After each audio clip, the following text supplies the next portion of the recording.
নমস্কার, আজকের আমার রেসিপি চিকেন স্যুপ বা মোমো স্যুপ। একদম সহজ রেসিপি আর সহজভাবেই বানাবো। এটা সবাই বানাতে পারবে। প্রথম থেকে শেষ পর্যন্ত ভিডিওটা দেখুন, খুব ভালো লাগবে।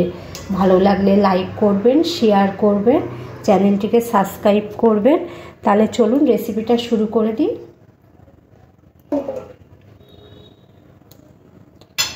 আজকের আমি মোমো স্যুপ বানাবো, তার জন্য একটু কড়াতে অল্প একটু সাদা তেল নিয়ে নিয়েছি। এই তেলের মধ্যে এবার চিকেনগুলো দিয়ে দেব। হালকা ভেজে নেব।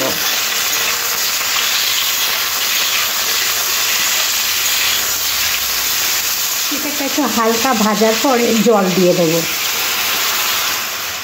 এখানে আমি 1 লিটার জল দেব। এবারে জলের মধ্যে দিয়ে দেবো একটা তেজপাতা আর কয়েকটা গোলমরিচ, আর 15 থেকে 20 মিনিট ভালো করে ফুটিয়ে নেব। চিকেনটা আমি খুব ভালো করে ফুটিয়ে নিয়েছি, এবারে নামিয়ে নেব।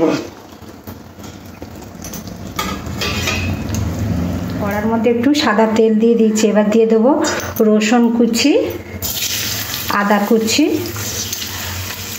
রসুন আর আদাটা খুব ভালো করে একটু ভেজে নিতে হবে।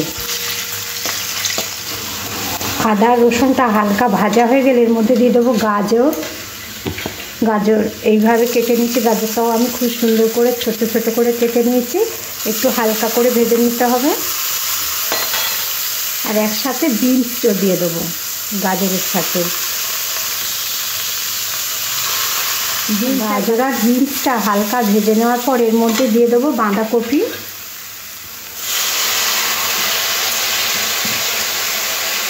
বাঁধাকপিটাও সবগুলো একসাথে সব সবজিগুলো ভাজতে হবে। বেশি ভাজবো না, একটু হালকা ভাজলেই হয়ে যাবে। সবজিটা হালকা করে ভাজার পর এবার দিয়ে দেবো চিকেনের স্টকটা। একদম হেলদি রেসিপি, এটা মোমো ছাড়াও বানানো যাবে।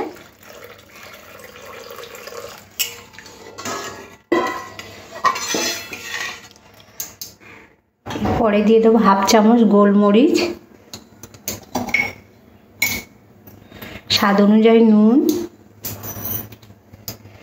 সয়া সস, অল্প একটু ভিনিগার।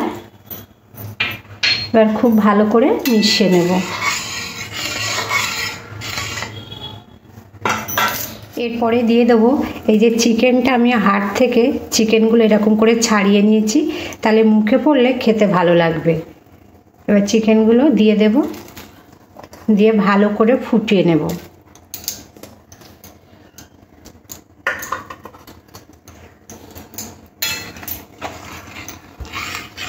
স্যুপটা দেখে যদি মনে হচ্ছে একটু পাতলা লাগছে, তাহলে এই স্যুপের মধ্যে দিয়ে দেবো 3 চামচ কর্নফ্লাওয়ার। আগে থেকে আমি গুলে রেখেছিলাম, দিয়ে দেব।